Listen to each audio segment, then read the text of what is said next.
Hello everyone, welcome to my YouTube channel Mamta maths tutorial. और हम कर रहे हैं क्लास 11th में फाइनल एग्जाम्स की प्रिपरेशन।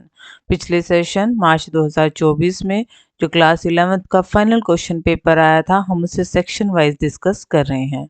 आज के लेक्चर में हम सेक्शन बी को डिस्कस करेंगे, जिसमें दो दो नंबर वाले क्वेश्चन आए हुए हैं। क्वेश्चन नंबर 21 देखिए, ड्रा एप्रोप्रिएट, हमें वेन डायग्राम बनाना है ए यूनियन बी का कॉम्प्लीमेंट। ये हमारे पास यूनिवर्सल सेट हो गया, ये सेट हमारे पास ए है और ये सेट हमारे पास बी है। ये ए और ये B, A union B. A union B में बेटा ये सारा ही आ जाएगा। इसका कॉम्प्लीमेंट मतलब इसको छोड़ के बाकी पोर्शन को आप शेडेड बना दीजिए। ये आपका क्या हो जाएगा, वेन डायग्राम। यहाँ पे यू लिख दीजिए, ये हमने यूनिवर्सल सेट लिया था। ठीक है, सेकेंड पार्ट देखिए, ए का कॉम्प्लीमेंट इंटरसेक्शन बी का कॉम्प्लीमेंट। ये हमारे पास यूनिवर्सल सेट है, ये ए और ये बी। ध्यान से देखिए बेटा, अगर हम बात करें ए के कॉम्प्लीमेंट की, मतलब ए को छोड़ के बाकी सारा,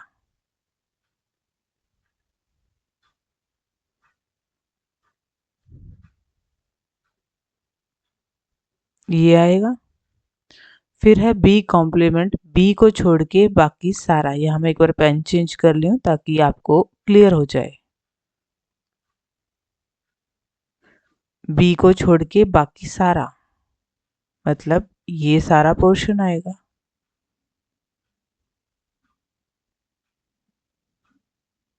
बी को छोड़ के बाकी सारा।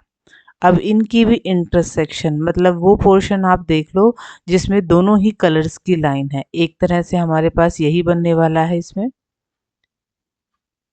ये बाहर बाहर वाला पोर्शन, इस पोर्शन को हम क्या बना देंगे, शेडेड रीजन बना देंगे और यही हमारा क्या हो जाएगा, वेन डायग्राम हो जाएगा। ठीक है, इंटरसेक्शन देखनी थी हमने, जो पोर्शन दोनों में कॉमन है, बाहर बाहर वाला ही दोनों में कॉमन है। ये तो एक ही बाहर आए हैं। ठीक है, क्वेश्चन नंबर 22 देखिए बेटा, सॉल्व करें। Minus x square plus x minus two equal to 0। अगर हम कंपैरिजन करें a x square plus b x plus c equal to 0 से, तो हमारे पास ए की वैल्यू क्या आएगी, -1, बी की वैल्यू क्या आएगी 1 और सी की वैल्यू क्या आएगी -2। हम निकाले हमारा discriminant B square minus 4ac, B square minus 4a और c क्या बनेगा, ये 1 minus minus minus plus plus minus minus 4 2 8 minus का 7 आया। ठीक है, हम रूट्स निकालें। Formula quadratic formula, minus B plus minus root B square minus 4ac upon 2a। Minus B की वैल्यू रखी हमने, plus minus B square minus 4ac हमने निकाला है -7 अपॉन में 2a की वैल्यू क्या है -1। ये सॉल्व करें, क्या आएगा, -1 प्लस माइनस √7 आयोटा बाय -2। ये हमारे रूट्स निकलेंगे। हमें रूट्स ही निकालने थे बेटा। ये भी आपका एक्सरसाइज का क्वेश्चन है और ये भी आपका एक्सरसाइज में से ही क्वेश्चन पूछा गया है। और थर्ड वाला क्वेश्चन देखें, ये भी आपका एक्सरसाइज से ही पूछा गया। सॉल्व करें इसको, और वैसे अथवा में है ये, तो हमने इन सबको सॉल्व करना है। तो सीधा ही खोल देते हैं brackets, 1/3 plus 7/3 iota plus 4 plus 1/3 iota minus minus plus 4/3 minus iota. Without iota वाली टर्म एक साथ रख लेते हैं, आयोटा वाले टर्म एक साथ रख लेते हैं। 1/3 plus 4 plus 4/3 plus 7/3 iota plus 1/3 iota minus iota. इनका एलसीएम ले, क्या आएगा 3, 1 प्लस 12 प्लस 4 प्लस इनका एलसीएम ले लें 3, 7 प्लस 1 माइनस 3, साथ में क्या आ गया आइटा। 12 4 16 और 1 17/3 और ये 8 में से 3 गए plus 5/3 iota. This is our required answer. ठीक है बेटा, देखिए कितना आसान क्वेश्चन था। सिंपली हमने ब्रैकेट्स खोली हैं, प्लस और माइनस में ही थी। आइटा की टर्म एक साथ लिख ली है, कांस्टेंट टर्म एक साथ लिख ली है, उनको दोनों को सॉल्व किया और ये आंसर आ गया। डिस्कस करेंगे नेक्स्ट सम को। Question number 23 solve. ये बेटा आपका एग्जाम्पल है, सॉल्व करें। 5 minus 2x/3 less than equal to, यहाँ पे एलसीएम ले लें, x माइनस 30, क्रॉस मल्टीप्लाई कर दें, 30 माइनस 12x 3x माइनस 90। यहाँ पे x की टर्म को एक साथ रख लें, कांस्टेंट टर्म को एक साथ रख लेते हैं। माइनस की 15x माइनस की 120, दोनों साइड माइनस है। जब दोनों साइड हम माइनस हटाएंगे तो हमारा जो ये साइन है इनइक्वालिटी का, ये चेंज हो जाएगा। हमें तो x की वैल्यू निकालनी है। 8 पे कट गया, यहाँ पे क्या है ग्रेटर देन इक्वल टू, तो क्या आएगा आपके पास, x की वैल्यू 8 और 8 से बड़ी है, तो ये हमारा सॉल्यूशन आएगा। ठीक है, सिंपली बेटा एलसीएम लिया है, क्रॉस मल्टीप्लाई, इनइक्वालिटी का ध्यान रखा है और हमारा आंसर आ जाना है।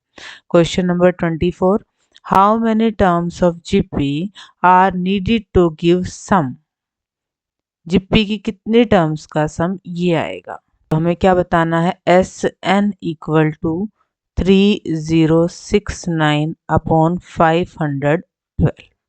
ए की वैल्यू कितनी है 3 और आर की वैल्यू कितनी बनेगी 1/2, लेस देन 1 है तो फॉर्मूला क्या आएगा, a इंटू 1 माइनस आर की power n upon 1 minus are.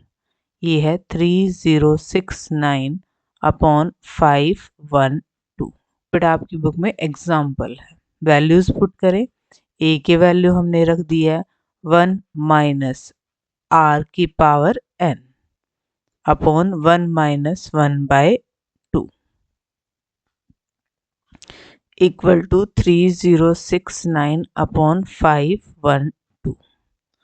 Solve करें इसको, क्या बनेगा 3 इंटू 1 माइनस 1/2 की पावर n अपॉन, यहाँ पे 1 में से 1/2 गए तो 1/2, 3069 अपॉन 512। 3 को भी उस साइड ले जाते हैं, 1/2 को भी उस साइड ले जाते हैं, क्या बनेगा 1 माइनस 1/2 की power n equal to 3069 upon 512। 3 multiply में है, डिवाइड में, 1/2 डिवाइड में है, तो ये हो गया मल्टीप्लाई में। 3 से काटे जरा इसको, 1 0 2 3, और तो नहीं कट रहा। हमारे पास क्या आ गया है 1 माइनस 1/2 की power n equal to 1023 upon 512 और 2 की गुणा करेंगे तो 1024। हमें n की वैल्यू निकालनी है, तो हम इस टर्म को यहाँ ले आते हैं और इस टर्म को यहाँ ले आते हैं, तो क्या बनेगा 1 माइनस 1023 अपॉन 1024 इक्वल टू 1/2 की पावर n।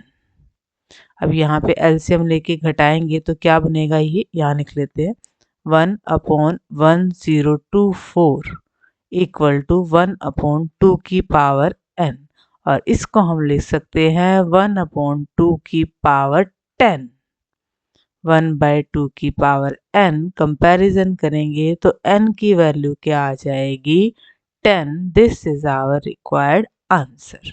दोबारा देख लेना बेटा, क्या चीज़ है, हमारे पास जिप्पी दे रखी थी तो हमने a ले लिया और यहाँ से हमने r निकाल लिया, क्योंकि r की वैल्यू 1 से छोटी और बात यहाँ योगफल सम की हो रही है, तो ये वाला हमारा फॉर्मूला लग जाएगा। बाकी तो हमने ए की वैल्यू रखी है, आर की वैल्यू रखी है और धीरे धीरे करके एक एक टर्म को हम दूसरी साइड लेके गए ताकि हम हमारे एन की वैल्यू फाइंड आउट कर सकें। डिस्कस करेंगे क्वेश्चन नंबर 25 को। अब question number 25, find the equation of parabola with vertex at origin passing through 2 3 and axis along x axis. तो हमारे पास पैराबोला कैसा बनेगा, axis along x axis, vertex is at origin and passing through x की value 2 Y की value 3 इससे। तो obviously हमारा ये पैराबोला ऐसे ही होगा। अब पैराबोला की इक्वेशन क्या होगी इसकी, y के प्लस में भी है, y के माइनस में है, x की पॉजिटिव साइड को कंटेन कर रहा है, तो Y square equal to 4ax। अब इस पॉइंट से पास हो रहा है, किस पॉइंट से, 2 और 3, मतलब इसको सेटिस्फाई करेगा। y की वैल्यू 3, x की वैल्यू क्या आएगी 2, 9 इक्वल टू 8a और हमारे पास a की वैल्यू क्या आ गई है 9/8। इस a की वैल्यू को वापस यहाँ पुट कर दें, Y square equal to 4 9/8 x काट दें, दो डिवाइड में मल्टीप्लाई में आएगा, 2y square equal to 9x। This is our required equation. देखिए बेटा कितना आसान क्वेश्चन था। हमें उस पैराबोला की इक्वेशन निकालनी है जिसका वर्टेक्स ओरिजिन पे है और एक्सिस क्या है, अलोंग एक्स एक्सिस है, इस पॉइंट से पास हो रहा है। तो हमारे पास यही पैराबोला बनेगा। इस पैराबोला की इक्वेशन क्या होती है, Y square equal to 4ax, क्योंकि इस पॉइंट से पास हो रहा है तो ये पॉइंट इस पैराबोला की इक्वेशन को सेटिस्फाई करेगा। x की वैल्यू, y की वैल्यू रखी तो a की वैल्यू आ गई है, a की वैल्यू को वापस इक्वेशन में पुट कर दिया, हमारे रिक्वायर्ड इक्वेशन आ गई। ठीक है, इसी में अथवा में क्या है, find the coordinates of focus and equation of directrix of parabola x square equal to -16y। हम इसको लिख सकते हैं x square equal to -4y। तो हमारे पास ये पैराबोला कैसा बनेगा, x के प्लस में भी जा रहा है, x के माइनस में भी जा रहा है, पर y की नेगेटिव साइड को कंटेन कर रहा है, तो ये हमारा इस तरह का कुछ पैराबोला बनेगा। बात करें फोकस की, तो फोकस के कोऑर्डिनेट हमारे पास कैसे आएंगे, 0 और यहाँ पे नेगेटिव साइड है तो -4 ये आएगा। और रही बात इक्वेशन ऑफ डायरेक्ट्रिक्स की, तो वो हमारे पास ये आएगी। ये हमारे पास किसकी लाइन है, y इक्वल टू 4 की लाइन है और हमें यही दो चीज़ बतानी थी। तो ठीक है बेटा, हमने आज के लेक्चर में 2-2 नंबर वाले सभी क्वेश्चंस को डिस्कस कर लिया है। जल्द मिलेंगे नेक्स्ट लेक्चर में। टिल देन अपने प्रिपरेशंस करते रहिए।